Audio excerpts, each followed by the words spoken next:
We now present For the Record. Welcome to For the Record. I'm Will Keneally. We're here in Chicago, Illinois, ahead of the Democratic National Convention, where thousands of Democrats from across the country will meet here as Kamala Harris takes over the reins at the top of the ticket for Democrats heading into November.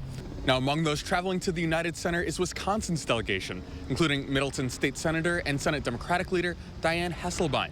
Now, a lot has happened in the last couple of weeks for Democrats, with Kamala Harris taking over the top of the ticket.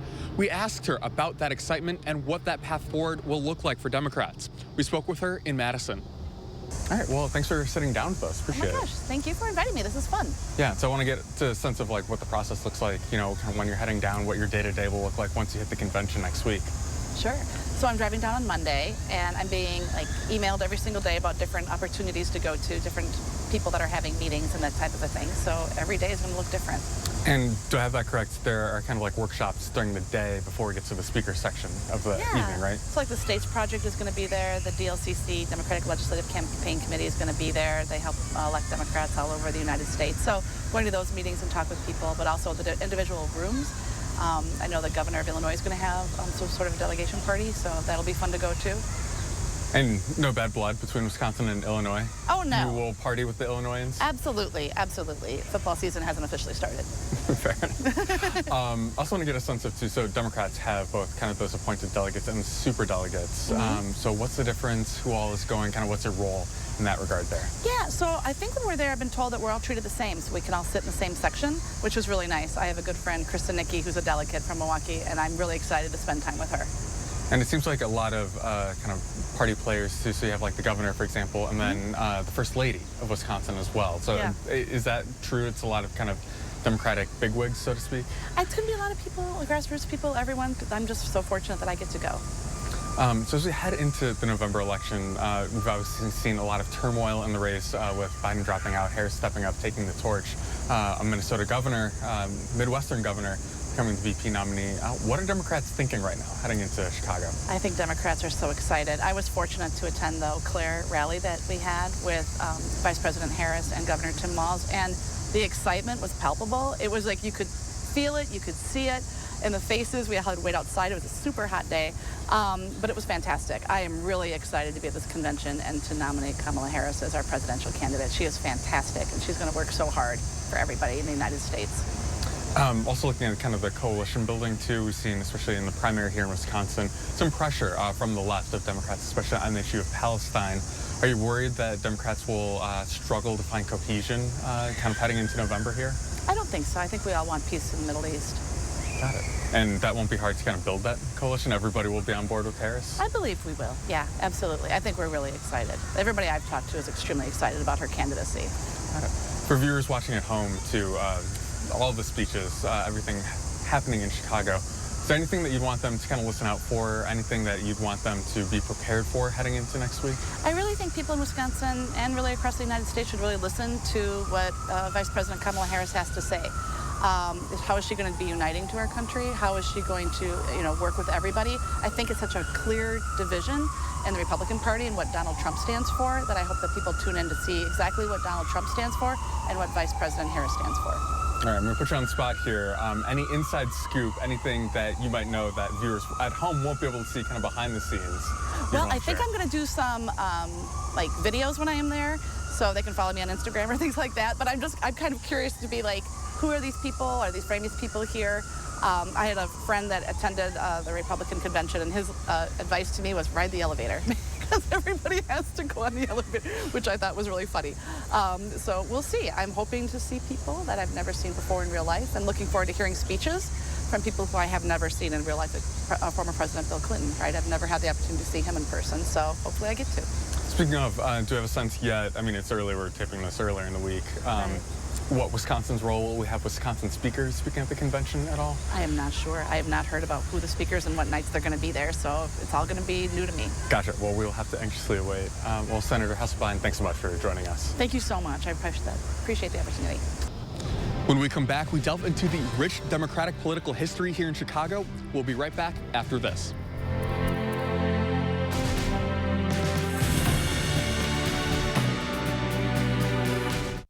This portion of News 3 Now is sponsored by Madison Gas and Electric. These were my great-grandpappy's glasses. And now they're yours, son. Why can't I just get my own? What? No, these have at least a few hundred years left in them. I think the kid needs his own. Get 2 pairs of glasses and a free eye exam for $79, all same day. Yeah, I want my own. Stanton Optical. Easy's our thing. Right now with Papa Murphy's, we've got a great deal. Which means I make more great pizza. Get select large thin crust pizzas for $8.99. Papa Murphy's. We make great pizza so you can make the pizza great. Such a great deal. $8.99. That is a great deal. Dad, are you certain this is gonna work? Nothing to it. Are you for imprint certain?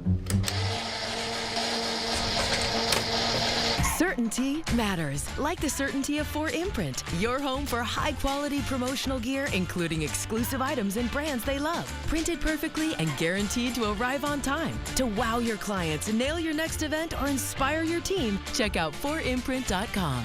4imprint, for certain. Kamala Harris has spent decades fighting violent crime. As a border state prosecutor, she took on drug cartels and jailed gang members for smuggling weapons and drugs across the border. As vice president, she backed the toughest border control bill in decades. And as president, she will hire thousands more border agents and crack down on fentanyl and human trafficking. Fixing the border is tough. So is Kamala Harris. I'm Kamala Harris, and I approve this message. News 3 Now brings you exclusive Democratic National Convention coverage on channel3000.com. Each day, stay on top of what's happening and what's ahead at the convention, including in-depth interviews. Starting Monday at 8 p.m. on Channel 3000. Welcome back. We're here in Chicago, Illinois, ahead of the Democratic National Convention taking over the city next week. Now, Chicago has had a rich political history, especially when it comes to Democrats. If you go back to 1968, when the DNC was here, it was a tumultuous time with anti-war riots taking over not only the city, but the convention itself. Now, for more on that political past, we spoke with former Chicago alder and former University of Illinois Chicago professor, Dick Simpson. What brought the DNC here? So this election will probably be won in the Midwest. There are variable states like Wisconsin and Michigan that need to be won by the winning candidate. So having the convention in Chicago was a partial tip of the hat to the Midwestern state. In addition, Chicago and Illinois is in the middle of the country. And finally, of course, Illinois has become a very strong Democratic state with a lot of support and a lot of ability to raise money for candidates. I think kind of the elephant in the room, too, is we look back to the DNC here in the 60s, right? Yes. And we see a lot of historical parallels to that right now. Well, we'll know very soon. The key event in the 68 convention were the demonstrations outside in which the police beat up not only the rioters or the demonstrators, but also a number of the news media. At the same time, there was a split in the convention itself and loud raucous efforts in their convention to oppose the party platform, and Hubert Humphrey as the nominee of the party. We don't expect anything nearly as raucous. We already know who the president and vice presidential candidates will be. The platform is a compromise between the various factions of the party. So the only real issue is how well the demonstrations go and how well the police respond to it. So what kind of message will we see from the Democrats as they've kind of drawn that compromise? So you're going to see a platform that is partway between the moderate Democrats and the progressive Democrats. We'll have more of it announced as the convention gets underway, but it's going to be a fairly moderate progressive platform. Be very different from the Trump Republican platform. It will stress things unequal. Abortion rights, it will stress a number of issues like how well is Biden administration economy, the economy, and plans to increase economic growth and productivity over the next 4 years if the Democrats are elected. The big open question, why Harris decided to do the rally up in Milwaukee at the same time? Well, Wisconsin's one of the states where it actually matters. Here in Illinois, even if we didn't have the election, it would still go to the Democrats. It's a very strong Democratic state. She doesn't really need to rally the individual voters in Illinois. They're going to vote for her no matter what. There are a few contested congressional elections, but most of the incumbent Democratic congressmen are going to be reelected. So there's, in a sense, less on the ballots in Illinois than there is in Wisconsin. Wisconsin is very critical, both to the control of Congress and, of course, to the electoral votes that come out of Wisconsin for the presidential and vice presidential candidates. It won't hurt her to kind of miss that day of the DNC at all? The early days in the DNC are quiet. She doesn't speak for Thursday. Normally, contrary to Trump and the way he handles things, warming the presidential candidates don't show up until the last those to be recognized as the party's candidates. The last hurrah is the big event. But she won't be on the convention floor, at least in the early days. You were mentioning kind of the Midwest here, much to, I'm sure, the chagrin of Illinoisans. J.B. Pritzker will not be on the ballot as a VP candidate, but Tim Walz will. Is there any kind of crossover Midwestern appeal to have Walz there? There is. Midwesterners respond to his personality, his mannerisms, the fact that he comes from a Midwestern state, the fact that Minnesota has now enacted a number of progressive reforms beyond most of the Midwestern states. All of that's appealing to the voters of Illinois.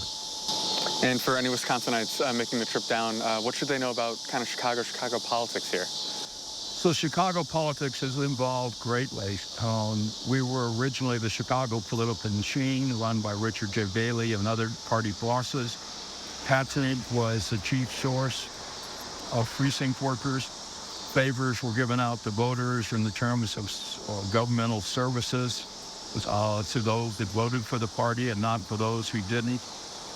Contracts were given to businesses based on their contributions to the political party campaign coffers. That's gone by the wayside. There's fewer than 5,000 patronage jobs less in Illinois. The rest are genuine civil service, if any. When we come back, this past Tuesday was election night in Wisconsin. Some surprising results. We'll break them all down with Marquette pollster Charles Franklin. We'll be right back after this. MG&E, building your community energy company for the future through the power of working together. Committed to cleaner, more sustainable energy, driven by innovation, fostered by shared values. Visit MGE2050.com. I'm so happy. I just put this dress on that I haven't worn in over 10 years. This summer, feel confident from head to toe with Sono Bello permanent fat removal and get summer body ready in just one visit. I saw the results immediately. It's the best I have felt since I was in my 20s. My waist is tiny. I'm very, very happy. I'm nearly 50, y'all, and my abs haven't been this flat since before I had kids. For a limited time, take advantage of Sono Bello's biggest sale of the year. Sono Bello's board-certified surgeons use micro-laser technology to safely target and remove your diet-resistant fat cells for good on your stomach, hips and thighs, back, and so much more. It will change your life. It did for me. I can't wait till the summertime hit. Hot Mom Summer, here I come. Call 1-800-905-6520 now or go to sonobello.com to claim special pricing. Kamala Harris has spent decades fighting violent crime. As a border state prosecutor, she took on drug cartels and jailed gang members for smuggling weapons and drugs across the border. As vice president, she backed the toughest border control bill in decades. And as president, she will hire thousands more border agents and crack down on fentanyl and human trafficking. Fixing the border is tough. So is Kamala Harris. I'm Kamala Harris, and I approve this message. MG&E, building your community energy company for the future through the power of working together. Committed to cleaner, more sustainable energy, driven by innovation, fostered by shared values. Visit MGE2050.com. Welcome back. We're here in Chicago ahead of the Democratic National Convention this coming week, but we want to take you back to Wisconsin. This past Tuesday was Election Day with some surprising results. Now, Wisconsinites rejected 2 constitutional questions on Tuesday's ballot, marking the second time in the last quarter century that Wisconsinites have done so. For more on this, we sat down with Marquette poll director Charles Franklin. So I think possibly one of the more surprising results from Tuesday's election was that top-of-the-ticket referendum. We don't often see these votes fail. Was that as surprising to you as it was to some of us? It was, in the sense that over time, over the long time, yes usually wins on referenda. This time no won, and didn't just win, but won with 57-point-something% of the vote unofficially. We're still waiting for the final tallies. There was a lot of mobilizing around that issue. The no forces spent quite a bit of money, more than is often spent on referenda. But I think the high turnout in the election that we saw and the really lopsided margin for no is quite striking as the outcome. So we were talking in the break, too. This is emblematic of Baldwin back in 2018. That, again, was a race that was called within mere minutes of the polls closing, right? What does that mean heading into November? Well, it may be a precursor to a high turnout election. Whether Democrats do as well in November in the counties that no got the majority vote, I think that's much more of an open question. But remember, Baldwin in 18 won by almost 11 percentage points. The referendum won by, or the no side won by even more. But if you look at the pattern of which counties voted no, it sweeps through the western part of the state to from the west of Madison over to the border. It goes up all the way to St. Croix County and includes Dunn County as well as Chippewa and Eau Claire. So those are areas that usually Republicans win in. Republicans were certainly backing the yes side on this. So while it isn't a pure Democrat versus Republican vote, it's still striking how widespread the no vote was. No also won in the Fox Valley counties. Again, an area that is usually at least leaning Republican. So I think it was a quite striking success for the no forces, with high turnout, with winning in places that Democrats don't usually win. The other difference, perhaps, between that referendum and Baldwin is you're voting for a person versus an idea. If the referendum, for example, do better than Baldwin, does that mean, for example, are people voting for the name? Does Baldwin carry baggage with her? Yeah, I don't think we want to go too far in taking the referenda vote and projecting it into November. Even so, you got to look at it and say, well, this was an impressive inroads in those places. I think because there was a lot of organizing around the no vote, partisan organizing around the no vote, it's also maybe a little bit of a hint of how effective that organizing was this week in the referenda vote, and maybe some hint of how strong it might be this fall. But that said, when you have a person with a name on the ballot, that's very different than when you have just the abstraction of a referendum. Do we know if it helps or hurts, or does it depend on each candidate? Well, it depends on the candidates. I mean, if you look at our polling now in the Senate race, we have Baldwin up by between 5 and maybe 7 points. A significant lead, but not the 11 points that she won by in 2011. And in the presidential race, we have it very close, probably about a 1-point Harris margin, but we actually have Trump up by one measure, Harris up by 1 by another measure, and when you put all the third-party candidates in, it's Harris by 2. So average those together and you get something close to about a 1-point Harris lead. Well, that's not the kind of close race that then goes on to produce these sweeping inroads in normally Republican areas of the state. So I think we're still looking at a very close presidential race. The Senate race still has room to evolve. There are about 14% that say they haven't decided in the Senate race. So we'll see how that one shapes up as we go past past the Democratic convention and can get into the real fall campaign. Yeah, a lot of room left to run. I want to get into the nitty-gritty a little bit here. For example, the 8th Congressional District centered around Green Bay. We saw a three-way Republican primary for it. In this case, the Trump-backed candidate advanced. Does that show the power that Trump has here in Wisconsin? Yeah, I think so. Tony Weed, the candidate that won, had Trump's backing. You had two experienced legislators also on the ticket from that area as well. But it was striking that Weed took not only Brown County and Green Bay, but he took the more rural northern counties beyond that, whereas Roth and Jacques only won their home-based counties. So it was a relatively widespread win for him. We also saw in western Wisconsin, that key area of the state we were talking about before, two Democrats facing each other, Katrina Shanklin and Rebecca Cook, the latter winning.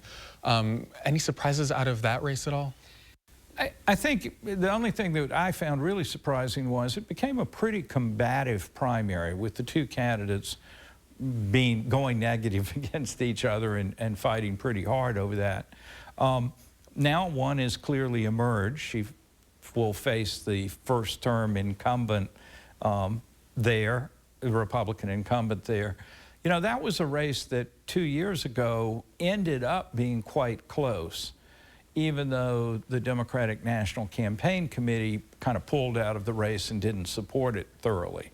Now the question is, can they, and Cook, marshal the resources to make a tougher run against Van Orden, who now is running as an incumbent, has the advantages of resources and incumbency in the district. And it is a district that's been tilting Republican in the last two elections, voted for Trump twice. So it's a bit of a challenge for Cook. On the other hand, of the congressional districts, it may be the most competitive congressional district in the state. Fascinating, because we had before thought that the first congressional district in Janesville through kind of Racine, Kenosha might be a little bit more competitive. We think the third will be more competitive now. I think so, but I could be wrong about this. Forecasting is a problem. The thing about the first is that it leans Republican. In a good Democratic year, you could imagine the first being a very competitive race. The lean of the third versus the lean of the first, I think the first leans a little less or a little more Republican than the third does. But both of them have the potential to be competitive races. This is where what happens at the top of the ticket matters. Harris has stimulated enthusiasm among Democrats and looks to be in a more competitive position now than Biden was before he dropped out. And so that lifts Democratic hopes in all of the races, but if you put on the green eye shades and do the arithmetic, you need a really good year for Democrats for them to have a good shot at the first and the third, and for that matter, the 8th, which is even more basically Republican. But there, too, you have a Democratic candidate waging a serious battle. So I think those three districts will have interesting races. How close they'll be, though, I'm not sure at this point. And whether the Democrats can pull off wins we'll see in November sometime. This is also the first election that we've seen with the new legislative districts down ballot after that round of redistricting. Does that make an impact? Does that drive voter turnout? I think in the primary it probably did, which was a little bit of a surprise to me. We had exceptional turnout, almost exactly the same as the highest on record in 2022. We had an unusually large number of primaries around the state. A lot of those are in lopsided districts, so the primary, in effect, is nominating the almost sure winner. So it was consequential to vote in those primaries to pick your favorite on whatever majority party there is. And then we have this handful of maybe 10 or maybe a few more districts that look like they'll be genuinely competitive in November. And many of those also had primaries to go through. So I think the bottom line is that unexpectedly to me, the referenda may have boosted turnout, but also so many important primaries around the state is sort of bottom-up driving the turnout, because there wasn't a top of the ticket. There wasn't a major Senate primary, and there wasn't one on both parties, which was the case in 2022 when we had a Republican gubernatorial primary and a Democratic Senate primary. Those really lifted turnout then. Neither of those things were happening this time, and yet our turnout was almost as high. We'll be right back from the Windy City of Chicago right after this. Kamala Harris has taken on gang members to get justice for victims, taken on big banks to pay back people they ripped off, taken on drug companies to cap insulin at $35. Now she's running to take on greedy corporations who jack up prices to lower everyday costs for working families. They're spending millions on ads attacking her because she'd be a president who fights for you. FF PAC's responsible for the content of this ad. One size rarely fits all. That's why at Blaine's Farm and Fleet, we carry a huge selection of quality name brand jeans and pants. We're so confident we have the right brand, style, and fit for you that we'll give you a free $5 Blaine's Farm and Fleet gift card for every pair you buy. Like men's or women's Ariat jeans. Get an extra $30 gift card for every $150 Ariat purchase. And men's Rustler jeans, just $15.99. Find your perfect pair of jeans for less at Blaine's Farm and Fleet. To everyone out there who loves Culver's, the feeling is mutual.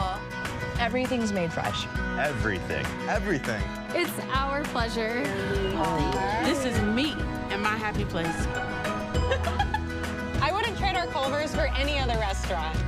Culver's. Yay! We love our guests. Love. Love. As much as our guests love us. This is me and my happy place. From Wisconsin with love. Welcome to Delicious. Yeah. She grew up in a middle-class home. She was the daughter of a working mom, and she worked at McDonald's while she got her degree. Kamala Harris knows what it's like to be middle-class. It's why she's determined to lower healthcare costs and make housing more affordable. Donald Trump has no plan to help the middle class, just more tax cuts for billionaires.